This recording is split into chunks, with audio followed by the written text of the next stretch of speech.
Greetings and welcome to another patch notes video here at Words About Games, and today I want to talk about Marvel's Avengers. I've played this game a lot. Usually when I sit down to play a new game with the intention to make an impressions video about it, I play for long enough to get a feel for the game and how it all works, and then bounce to create the video detailing my initial impressions, and I might return to the game to finish it if I feel like it. That doesn't really seem appropriate for a game I've done 50 hours and counting into already, and I probably have way more to say about the game than I could fit into a 1200 word impressions video anyway. Before I dive into talking about the game, it's probably best that I give you some idea as to where I'm at.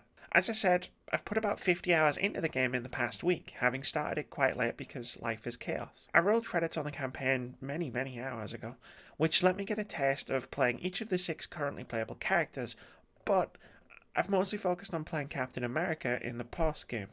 Currently, I'm balancing my time between picking up and clearing the daily shield and Inhuman challenges, working through Cap's hero card, which is what they call the Battle Pass in Avengers, and clearing the post-game mission chains. I still have plenty of the latter left to work through, including the iconic missions for each Avenger who isn't Captain America, and I'm currently at character level 44 and power level 100, which I'll explain later in the video. I've decided to separate this video into several categories: the good, the okay, the not great, and the frame rate. And there won't be any major or specific story spoilers in this video because I'm not that kind of person. So, let's start with the good. Kamala Khan is both the hero that we deserve and the hero that Avengers needed. Don't get me wrong, each of the characters in the game is great, but I wanted to specifically focus on talking about Kamala in her own little section of this video, because she's fantastic. I tip my metaphorical hat to Crystal Dynamics for making her the star of this game, because it's just a really good idea. You begin the game playing as Kamala during A-Day, the big event that drove most of the pre-release marketing for the game, which also serves as the game's prologue. She's an Avengers superfan, and she's in San Francisco because she's a finalist in a fanfiction competition. The opening of the game sees her wandering this massive Avengers-themed convention, nerding out about all of the awesome Avengers stuff on display, and getting to literally meet her heroes. While it's cool about the power fantasy of smashing foes as the Hulk or flattening them with Mjolnir, putting Kamala front and center of the entire game allows Crystal to tell a story of the Avengers splitting up and getting back together, and also giving players a highly relatable character at the center of the story. Kamala is us. She nerds out about Cap's old shield or Tony's repulsor gauntlet. She can barely contain her excitement at meeting the Avengers and eventually working with them, and she's basically the Marvel Comics fangirl many of us playing actually are. She offers us an easy window into this particular version of the Avengers, and she's brought to life fantastically by actress Sandra Saad. Much like her character did in the comics when she was introduced a few years ago, she also does a tremendous job for Muslim representation. I really appreciated seeing her make her first superhero suit out of a bikini that her mother bought her, and explaining what a bikini actually is, because I had no idea. Or seeing her relationship with her father, or Abu, as she calls him. I've left a link to a fantastic Eurogamer article by Dean Abdu about Kamala in the description below the video, because he can explain it a lot better than I can. Go check it out. There's a reason that during the initial E3 reveal of Avengers, Square Enix specifically focused on the cast they'd assembled for the game. While Sandra Saad steals the show as Kamala, the rest of the cast do some truly stellar work when they're given the spotlight for a moment. Everyone brings their A game, particularly Troy Baker, who plays a quietly tortured Bruce Banner to near perfection. Some of the Avengers do get a bit shortchanged as the campaign chooses to mostly focus on Kamala, Bruce, and Tony Stark, voiced by Nolan North. In fact, it can be argued that you could just remove Thor from the game entirely and the story would be exactly the same, but everyone does a great job with what they're given. Even supporting cast members like Jennifer Hale, who voices Maria Hill. Hopefully Crystal has signed all of these actors to long contracts, so we can see a lot more of them as the game's story continues and expands over the course of the next few months and years. Okay, look, there are a few easy to spot plot holes in Avengers' campaign if you sit and think about the overarching story for like 20 seconds. And there are certain parts of the narrative, particularly the ending, that feel a bit rushed. I'm not going to sit here and try to deny that. I'll say that there are some improvements that can be made. But there are also a lot more moments that I genuinely really enjoyed, particularly when the game remembered to slow down and give the characters some breathing room between major set pieces. I shared a clip on Twitter of an interaction between Tony and Kamala, and it's a really sweet, wonderful moment of humanity that has nothing to do with punching robots in the face. Avengers is littered with moments like this, and while the overarching story is fine, it's the quieter moments, the moments of humour, the banter, the quips, and just a ton of moments where the superheroics are set aside for a few minutes that elevate the story. Hopefully we get a lot more of these moments as the story continues in the months and years to come. You know, alongside the requisite superheroics, of course. The gameplay in Avengers is far from perfect. More on that later.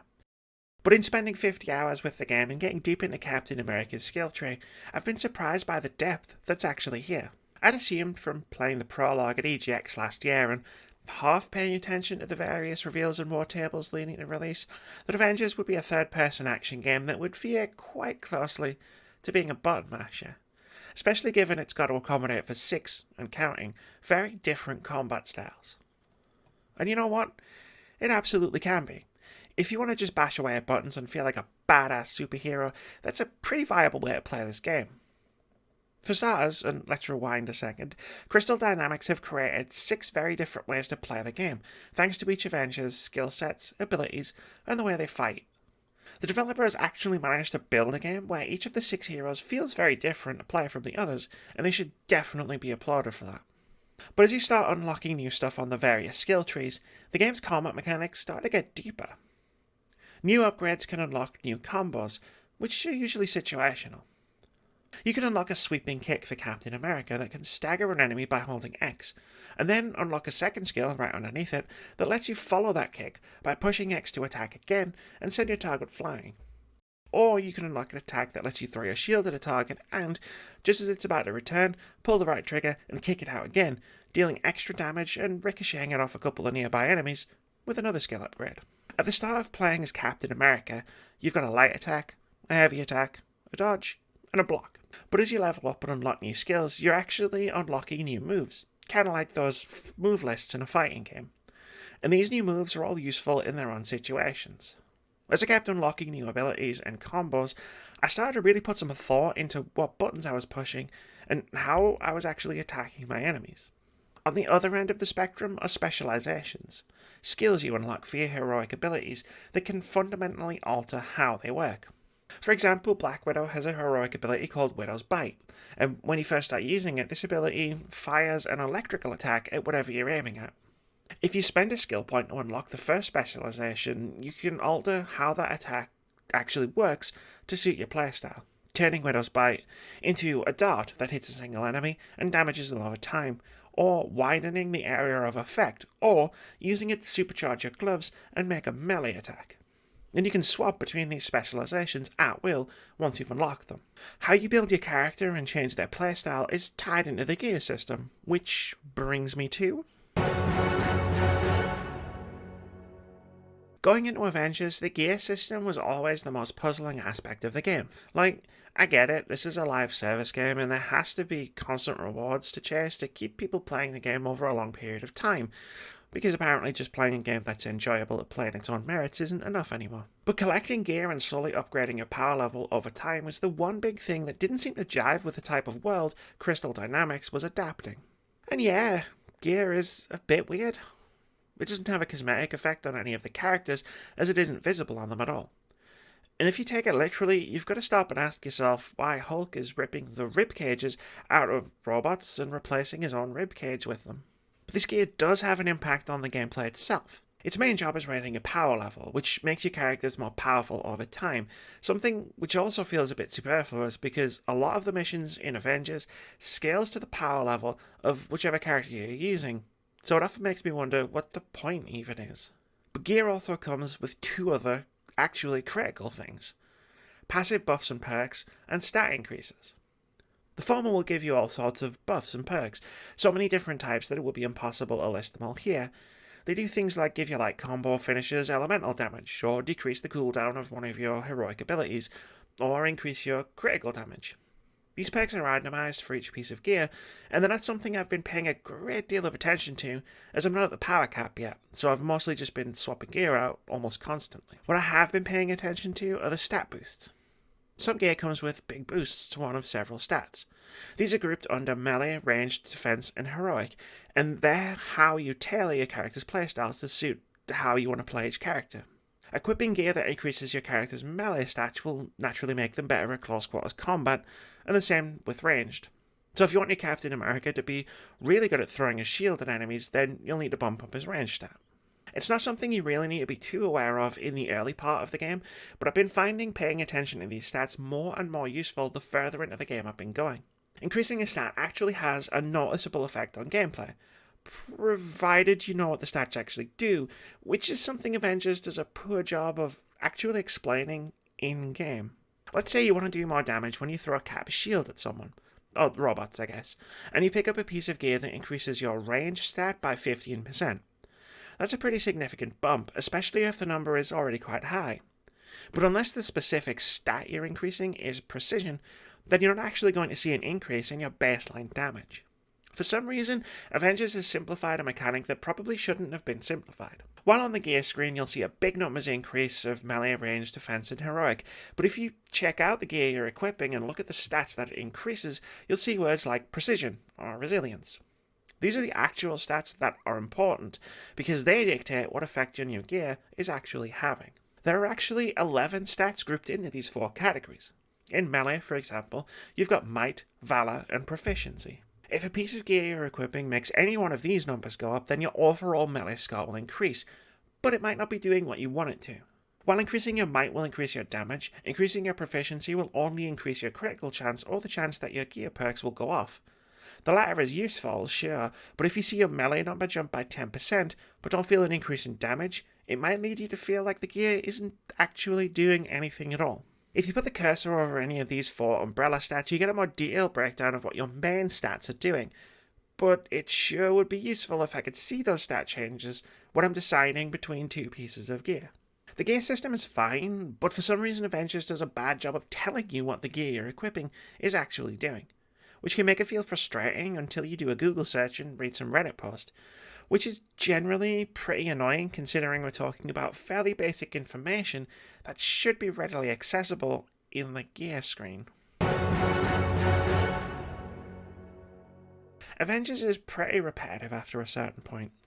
There's a fair bit of narrative to discover after the credits have rolled on the campaign, which is neat, but after 50 hours it's pretty noticeably repetitive.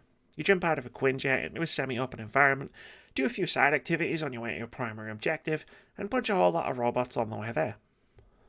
Look, I knew what I was getting into with Avengers. The campaign is great, the post-campaign story stuff is pretty cool, and I'm excited for new characters and storylines as the game progresses and evolves.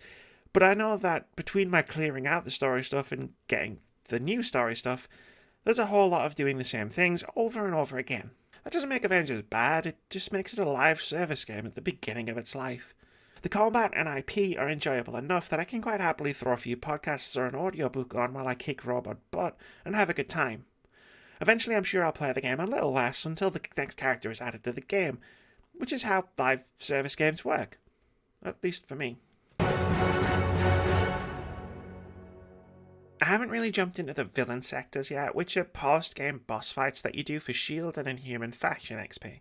So this is mostly going to be focused on the campaign, but the boss fights were really underwhelming. The prologue boss fight against Taskmaster as Black Widow was a promising start.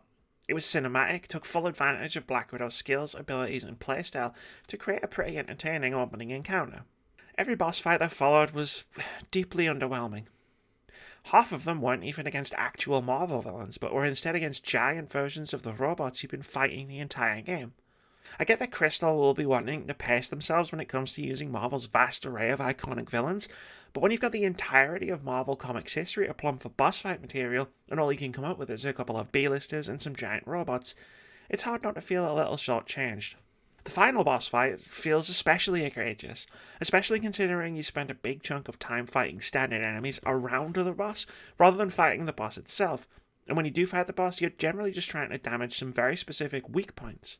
I'm trying to be as vague as possible for spoiler reasons, but the final boss fight, and especially the final section of the final boss fight, exemplifies how underwhelming the boss fights in Avengers are. If you've played it, you'll know what I mean. I get that Crystal probably needed to add more objectives than simply beat all the robots to death, but some of the objectives the game throws at you are terrible. The worst offender has to go with the hacking objective, where you need to capture 3 different points in a level, and occasionally stop hackers from taking them back like you're playing Conquest in Battlefield. Second place goes to shield bunkers, which have the worst password entry method of all time. It's basically the same principle as above, but repeated 3 times, and the numbers are terminals you have to stand next to in a specific order before heading back to the vault door and defending it from waves of enemies. And you know what? I want to change my answer of worst offender. Some of the objectives you need to accomplish are deeply frustrating, especially if you're playing solo, because your AI teammates can't accomplish the objectives on their own, nor are they smart enough to provide you with cover while you do. Like, if I'm trying to beat up a circuit breaker, the least Tony and Thor could do is watch my back, rather than be halfway around the level beating up a couple of low-level mooks. Avengers Assemble, my butt. This one goes out in solidarity to all my fellow Captain America mains. Why can't Cap use his heavy attack to smash open doors, or hack terminals like Black Widow? For those who don't know what I'm talking about, let me explain. In the semi-open environments he'll be exploring, there are certain optional objectives, including special gear chests or hostages that need rescuing. Sometimes these objectives are behind doors that Hulk, Kamala, or Thor can smash, and Black Widow and Iron Man can hack. All Cap can do, however, is stare at them in utter futility, for he can do neither, and despite being the leader of the Avengers, he can't tell anyone else to do it for him. These objectives are a mystery until you get too close to them, so you can go quite far out of your way, only to realise that because you're playing as Captain America, you just wasted everyone's time, and whatever is behind the door will be lost to you forever. And while we're on the subject of optional side objectives, if you're going to include semi-open areas with loot off the beaten path, it's maybe not a terribly good idea to have the disembodied voice of your AI constantly hassling you to head to the main objective. Makes me wish Jarvis had a mute button. Oh, turrets are a nightmare. They spawn all around you in most combat arenas, have incredibly precise aim and firing animations that last longer than your dodge animation, and they won't be targeted by your fellow AI teammates, meaning that if you don't spend time destroying them all at the beginning of a fight, they'll deal immense amounts of damage. There's nothing more heroic than charging headlong into an epic set piece against hordes of killer robots, but having to let your AI companions have most of the fun because you need to skirt around the battle taking out the stationary turrets with a godlike aim. And thus, we come to the big problem with the Avengers. This game was not ready for release. I've called this section the Framerate because it fits with the naming convention I went for with my 4 umbrella categories, but really this is about the technical performance of the game as a whole, because it's subpar, to say the least. The framerate is a big part of what's wrong with Avengers, for sure though. When a level starts to fill up with lots of enemies and everyone is firing lasers or calling lightning blasts or creating general havoc and mayhem, Avengers becomes less of a game and more of a slideshow. A really blurry slideshow. And I've been playing the game on Xbox One X, so I dread to think what kind of experience people on base console models have been having. The framerate is bad enough on its own, but in a game where parry timings and dodge timings exist, the heavy framerate chugging can literally be a killer. But beyond a very unstable framerate, Avengers has a cavalcade of technical issues. Long loading times are frequent. In fact, there's an infinite loading screen that can happen when you load into the game from the main menu, and loading screens themselves can even crash. I've had to reload the game a few times because events haven't triggered and the game is soft-locked. Animations are all over the place, particularly finishing move animations, which can see Cap suplexing an enemy from like 10 yards away. I've witnessed numerous facial animation glitches, and that's in-game, not just in meme form on Twitter. Challenges sometimes just don't refresh when their timer reaches 0. Texture popping is a big issue. Enemies can sometimes be invisible and not on purpose. There's a pretty important scene towards the end of the campaign where the spoken dialogue is vastly different from the subtitles, and there's a lady at the anthill who will tell me I'm the best about 50 times in a row when I accept her daily quests, which is annoying but also kind of nice, I guess. It's a game that's going to launch 1,000 memes, basically, and it definitely needed some more time in the oven. As much as I'm enjoying playing the game, working my way through the post-game content, and leveling up my own version of Captain America, I would have been enjoying the game a lot more had it been delayed another 6 months. I'd still recommend it if you're a Marvel fan, action brawler fan, or general superhero fan, and the future looks really bright with each new character being added to the game coming both for free and with their own storylines that play into the overarching narrative. But if the positives I've mentioned in this video are outweighed by the negatives, maybe wait until Crystal Dynamics have released a few more bug fixing patches. Thanks very much for watching this video. If you enjoyed it or found it useful, consider sticking around here at Words About Games. Our content includes review impressions of games big and small, a weekly podcast dedicated to discussing the happenings in and around the games industry, weekly opinion videos, reactions, debate-driven top 5 and top 10 lists, a regular Hall of Fame series where we discuss our favourite games, and indie game spotlights. We also stream every Friday and Saturday at twitch.tv/wordsaboutgames. Most importantly, have a brilliant day.